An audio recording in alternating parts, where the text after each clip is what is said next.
தமிழர்கள் வாழ்விலும் தாழ்விலும் வெற்றியிலும் தோல்வியிலும் எந்த நேரத்திலேயும் கலையோடு நெருங்கிய தொடர்பு கொண்டவர்கள்.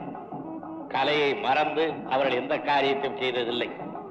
போருக்கு கிளம்புகின்ற பொழுதும் அவர்கள் கலையார்வமிக்க முரசு குட்டித்தான் புறப்பட்டார்கள். யாராக இறந்து விட்டார்கள் என்றாலும் கலையோடு இணைந்த முறையிலேதான் துக்கத்தை வெளிப்படுத்தினார்கள். மகிழ்ச்சி பொங்குகிற நேரத்தில் கலை மூலமாக அதை வெளிப்படுத்தினார்கள். ஈதலை கலை மூலமாக வெளிப்படுத்தியிருக்கின்றார்கள். சுருங்க சொல்வதானால் பண்பாடு முழுவதையும் கலையின் மூலமாக எடுத்து காட்டியவர்கள் தமிழ் பெருங்குடி மக்கள் ஆவார்கள்.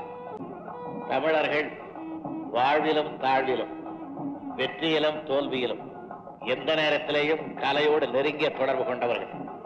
கலையை மறந்து அவர்கள் எந்த காரியத்தையும் செய்ததில்லை. போருக்கு கிளம்புகின்ற பொழுதும் அவர்கள் கலையார்வமிக்க முரசு குட்டித்தான் புறப்பட்டார்கள்.